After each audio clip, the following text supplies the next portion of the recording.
দেশবন্ধু চিত্তরঞ্জন দাস কলকাতা মানিকতলার বাড়িতে প্রথম ঠাকুর দর্শনে আসেন।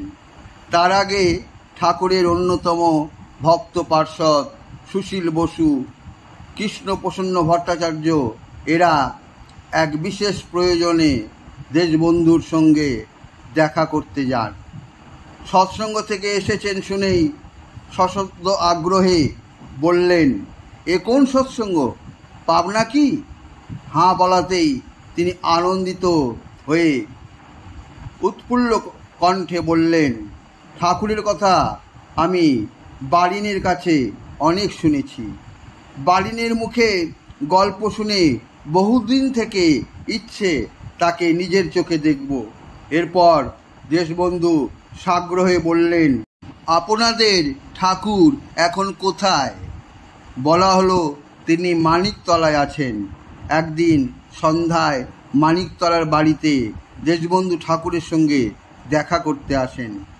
দেশবন্ধুকে দেখে ঠাকুর মধুর হেসে প্রেমল কণ্ঠে চিরপরিচিতের মতো আদর করে কাছে বসালেন। এরপর তার সঙ্গে বিভিন্ন বিষয়ে অনেক আলোচনা চলতে লাগলো। স্বরাজ নিয়ে, নন কোঅপারেশন নিয়ে, চরকা খদ্দর ইত্যাদি বিষয়ে নিয়ে কথা হলো। দেশবন্ধু ব্যথিত কণ্ঠে বললেন, আমারও এ রাজনীতি ভালো লাগে না। এমন জড়িয়ে গেছি যে বেরুতে পারছি না। একজন তেমন উপযুক্ত লোক খুঁজে পাচ্ছি না যার হাতে সব তুলে দিয়ে আমি নিশ্চিন্ত হতে পারি। এইবার ঠাকুর মোক্ষম প্রশ্নটি ছুড়লেন, বললেন, দেখুন দাসদা, আপনি নিজেই বলছেন সারা দেশে একজন উপযুক্ত লোক খুঁজে পাচ্ছেন না।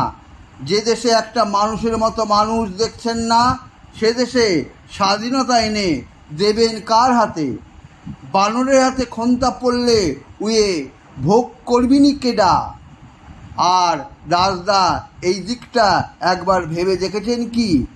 ঋষি অধ্যুষিত যে পুণ্যভূমিতে ঘরে ঘরে মুনি ঋষি দেবতা জন্মাতো, সে দেশে এই মানুষের আকাল কি করে হলো? দেশবন্ধু কিছু না বলে অবাক চোখে নির্বাক চেয়ে রইলেন ঠাকুরের দিকে। দেশবন্ধুকে নীরব দেখে ঠাকুর বললেন, দেশে মানুষ কি করে হবে দাসদা? সমাজটা যে একদম পচে গেছে। ঘরে ঘরে অশান্তি, দাম্পত্য সুখ নেই, শিশু মৃত্যু। আজকাল বিয়ে থাই ঠিক মতো হচ্ছে না। ভালো সন্তান আসবে কোন পথে? তাই বলি, সমাজকে যদি সংস্কার করতে চান, আশু প্রয়োজন বিবাহ সংস্কার। এই মূল কাজটা যদি করতে পারেন, দেখবেন 20-25 বছর পর এমন সব তারুণ্যদীপ্ত সৎ যুবক পাবেন, দেশে কোথাও সুযোগ্য নেতৃত্বের অভাব হবে না। কাজেই আগে প্রজনন বিজ্ঞানসম্মত সুবিবাহের মাধ্যমে সুমানুষ তৈরি করুন।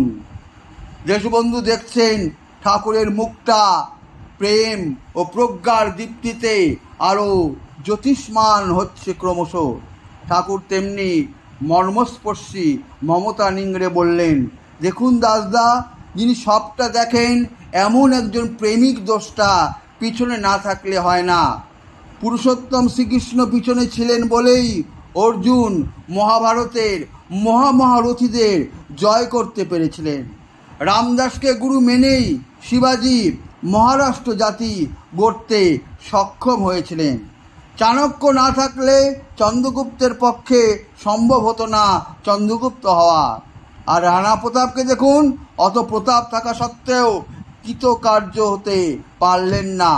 দেশবন্ধু এবার পুরোপুরি সমর্পিত স্বরে বললেন, তবে কিভাবে, কেমন করে, কি করতে হবে আপনি আমায় বলে দিন। ঠাকুর প্রীতিমধুর কণ্ঠে বললেন, গভীর ইষ্টানুরাগে খুব নাম করতে হয় দাদা, খুব নাম করতে হয়। দেশবন্ধু বললেন, নাম তো অনেক করেছি ঠাকুর, কই তাতে তো তেমন কিছু হয়নি আমার।